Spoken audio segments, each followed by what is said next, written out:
Hello, and welcome to A Sanctuary of Silence and Spirit. I'm Albert, and we are standing at the gates of Xiangji Temple, a place that holds a unique and profound significance in the history of Chinese Buddhism. Unlike many of Xi'an's ancient sites that echo with the footsteps of emperors and warriors, this temple whispers a different story, a story of devotion, of our promised paradise, and of a Buddhist sect that offers salvation to all. This is the ancestral temple of Pure Land School, a branch of Buddhism that promised a rebirth in the Western paradise of Amitabha Buddha through sincere faith and chanting. For over 1,300 years, this has been a destination for pilgrims seeking peace and a glimpse of pure land on earth. So, let's step inside this hallowed ground and discover how a simple chant shaped a faith that spread across East Asia.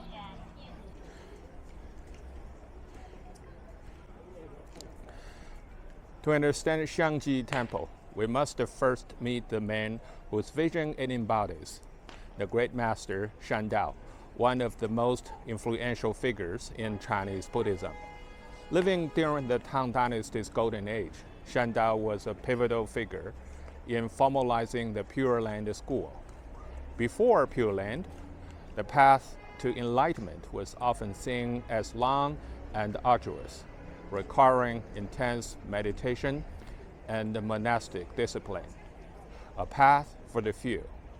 Master Shan Dao's revolutionary teaching was one of the incredible compassion and accessibility. He preached that by sincerely chanting the name of Amitabha Buddha, Namo Amitofo, anyone, monk or lay person, could be reborn in his blissful Western paradise. This leads to our first key question. Why was this message so revolutionary? And why did it resonate so deeply?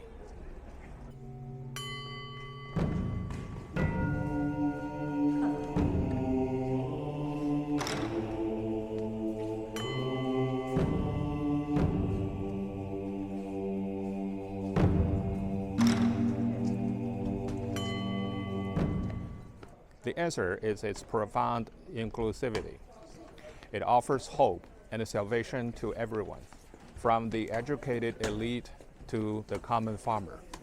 It democratized the spirituality, and this temple, built in Master Shan Dao's honor, became the very heart from which this compassionate message radiated across China, Korea, and Japan.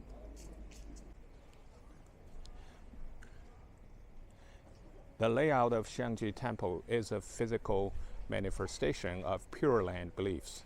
Unlike the more complex, sprawling plans of some monastic complexes, there is a graceful simplicity and order here. The main halls are arranged along a central axis, leading the pilgrim on a direct, unobstructed path toward the main object of veneration. This isn't an accident. The journey through the temple mirrors the spiritual journey toward the Western paradise, a focused, devout progression toward Amitabha Buddha. The atmosphere is intentionally peaceful, designed to quiet the mind and allow for the focused chanting that is central to the practice. The architecture itself is an aid to devotion.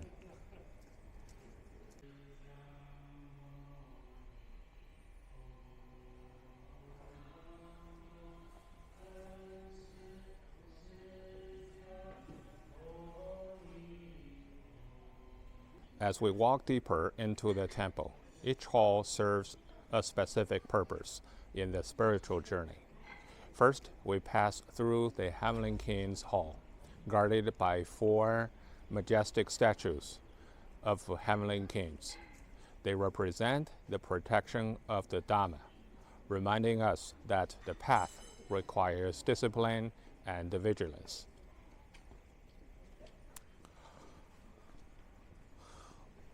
While the statues and pagoda provide a visual focus, the true doctrine and history of Xiangji Temple are carved in stones.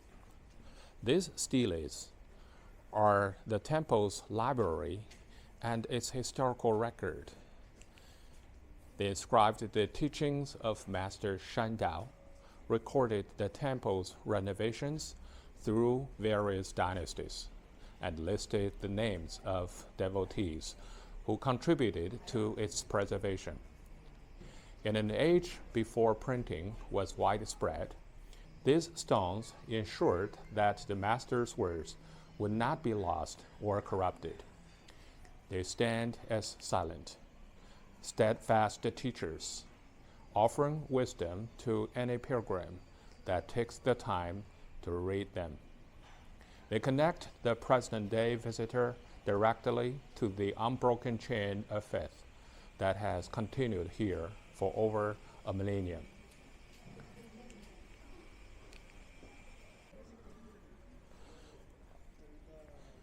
There you can see the bell tower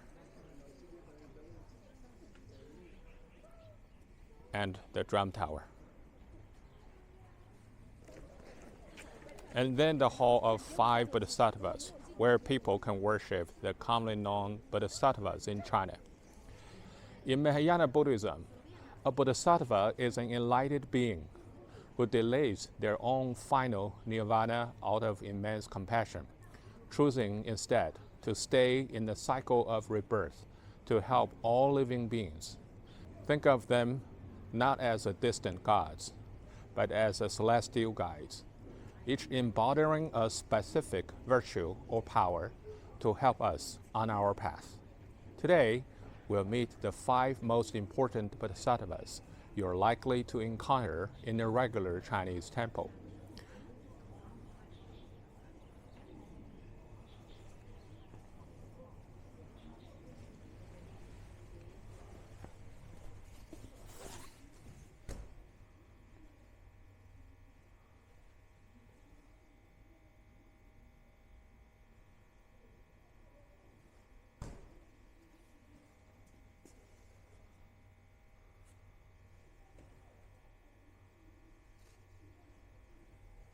Okay, I have to come out and continue my video outside.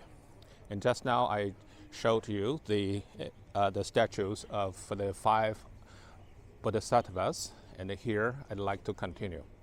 They are a compassionate family, each with a unique role in the spiritual journey of every devotee. Next, we enter the main hall, the heart of the temple.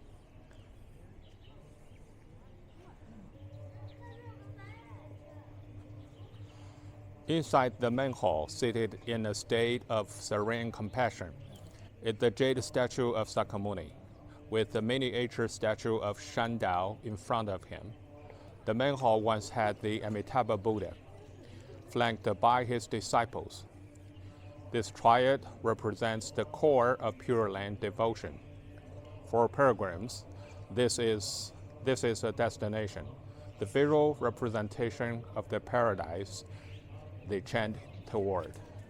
The hall is not just a building, it's a portal of faith.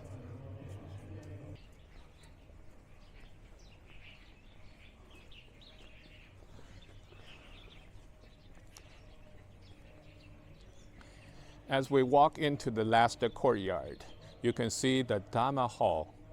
If the main shrine hall is the public face of the temple, where devotion is offered to the Buddha, then the Dharma Hall is its private mind, where the community gathers to study, discuss, and internalize his teachings. This is not a museum or a monument. It is a classroom, a library, and a training ground for the spirit. Here, the ancient words of the sutras come alive through debate and contemplation for over 1,000 years in halls just like this one. The profound philosophy of Buddhism has been passed down from master to disciple, not as a frozen relic, but as a living, breathing wisdom.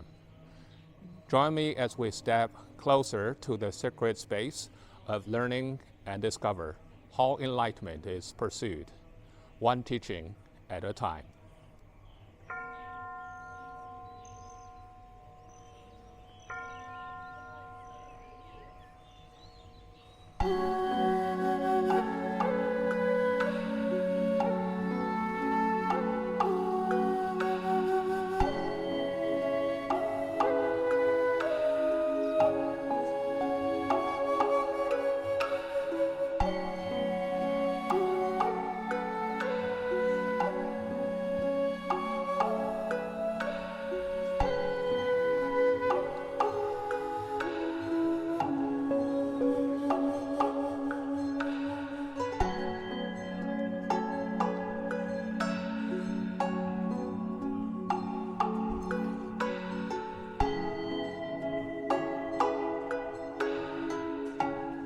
After finishing the visit to the Dhamma Hall, we get into a garden to the west of the courtyards.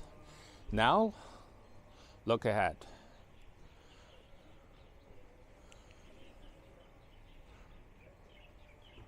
Rising gracefully above the trees is the Xiangji Temple pagoda. This elegant, multi-storied brick pagoda is not merely decorative.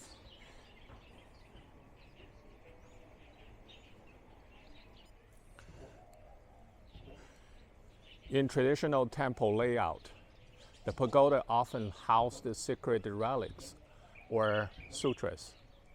Its verticality symbolizes the ascent toward enlightenment, a spiritual ladder reaching toward the Western paradise itself. Standing at 33 meters, it serves as a constant, visible reminder of the celestial realm among the earthly surroundings.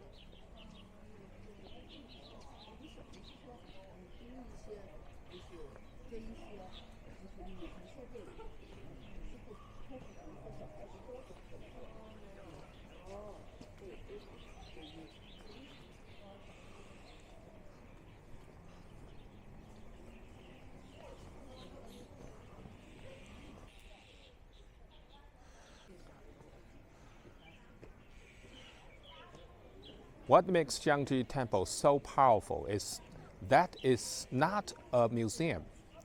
It's a living, breathing center of worship. The sound we hear is the same chant that has echoed within these walls for centuries. This continuity is breathtaking. In our fast-paced modern world, the temple remains a refuge. People still come here with the same hopes and fears as their Tang Dynasty ancestors, seeking comfort and a connection to something greater than themselves. The practice is alive, and the promise of Pure Land is as vibrant today as it was when Master Shen Dao first taught it.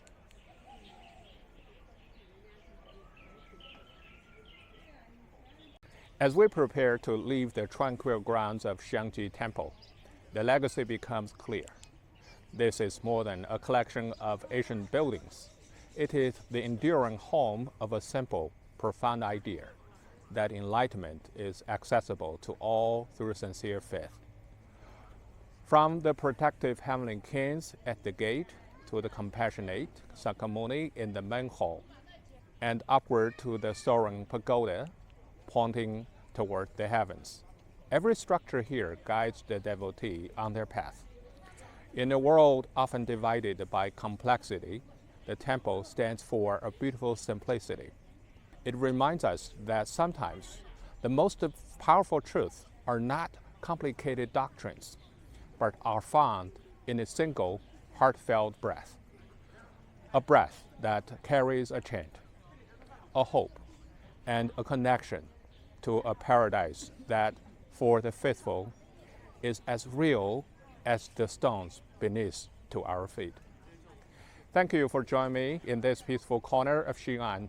If this journey into the heart of Pure Land Buddhism has brought you a moment of peace, please like this video and subscribe to our channel for more explorations of spiritual heritage. I'm Albert. Until next time, may you find your own moment of peace.